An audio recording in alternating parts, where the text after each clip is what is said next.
Ahead and continue our post-race media availabilities with the winner of the Ticket Guardian 500, Kyle Busch, driver of the number 18 Skittles Toyota for Joe Gibbs Racing. Congratulations, Kyle.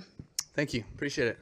We'll go ahead and open it up for questions. Please raise your hand and we will get a mic over to you as soon as possible.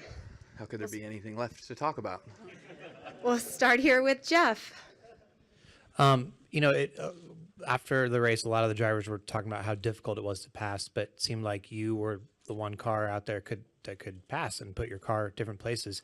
Did you feel like it was difficult to pass? And if so, how did you get around people? Yeah, it was certainly tough to pass. Yes. It wasn't easy.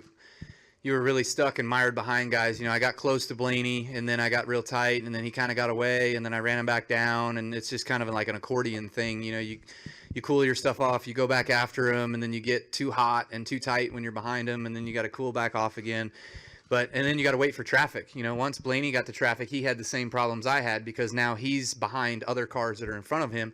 And then that's when you kind of get to see whose cars are better than other cars and not just the guy who's out front, is when you can maneuver and get through traffic and stuff like that. So I just started working the racetrack and just started moving around and trying to find something and trying to get low and high and everywhere in between to try to just keep trying to find clean air or cleaner air in order to get by him. So like maybe if it's a different situation where it's not a long region at the end and he's out front, yeah, like you might not be able to get it. That's right.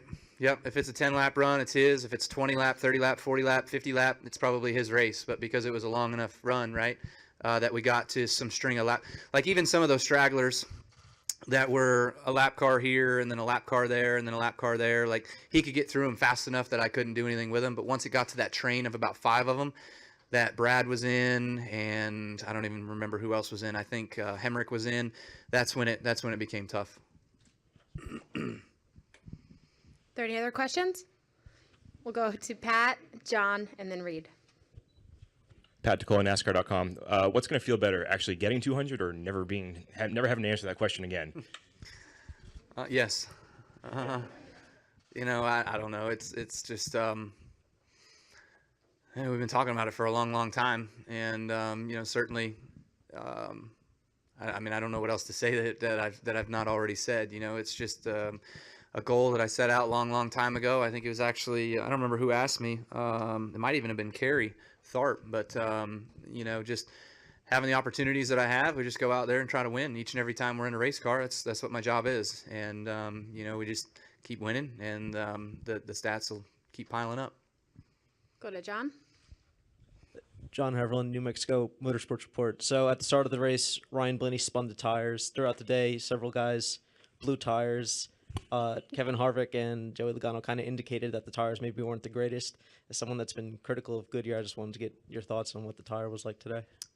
Yeah, they were too hard, I think. For as fast as we were going here, they produced well for us, but I would say running on the Xfinity car, because I had the Xfinity race to run, they were way too hard for the Xfinity cars. So that just kind of shows you that they were probably somewhat too hard for the Cup cars. But softer tires just means faster lap times and even harder to pass yet. So, it was a challenge, but everybody's on the same 4 rubber blocks anyway. So you got to do the best with what you got.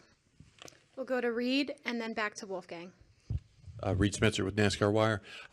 How much fuel did you have to save, and was that a bit easier because you were running behind Blaney?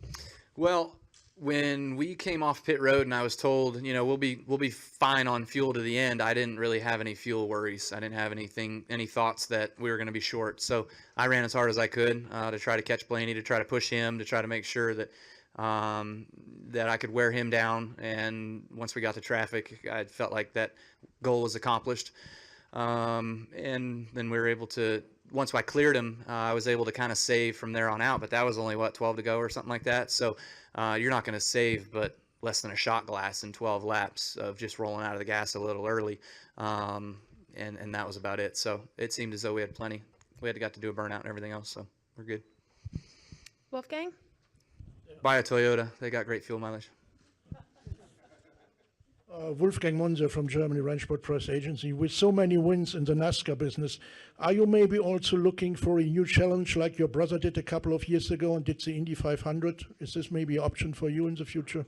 I mean, if I could ever get a chance to go do it, I would certainly welcome it and try to. You know, people ask me, you know, all the naysayers would say, well, he can't win on Sunday. I've won 52 times on Sunday. You know, but there's nobody else that's if there's one form of motorsports that's any higher worldwide than us, it's Formula One, and ain't nobody calling me to put me in a Formula One car. So I guess I'm stuck with where I'm at. So, love it or hate it, you got what you got with me being here. So, you know, Indy 500, Formula One cars, off-road trucks, things like that. I'd love to give my fair share in any of those. Maybe when you get win 200, maybe a Formula One team will call you. When I win 200 NASCAR races, maybe I'll get a call. Yeah. Well, you probably are going to go overseas, so knock on some doors for me, will you? I promise, yeah. Okay. All right. All right. Thank you. My phone number is 800-555-5555. It'll ring right to me. We'll go all the way to the back. Hi, I'm Mary with Late Model Digest, and this is a very light mood question. Did you have to build a house for all your trophies? Well, you're not the first person that's asked me that question, but it is a funny question. It's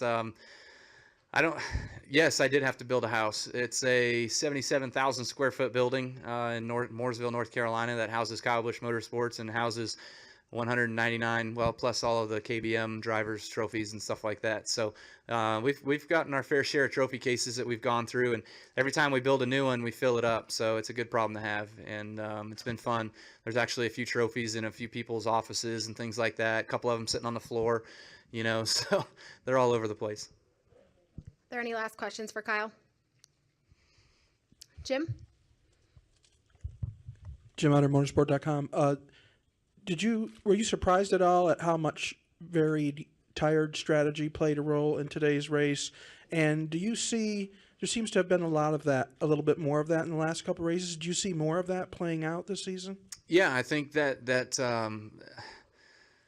yes. The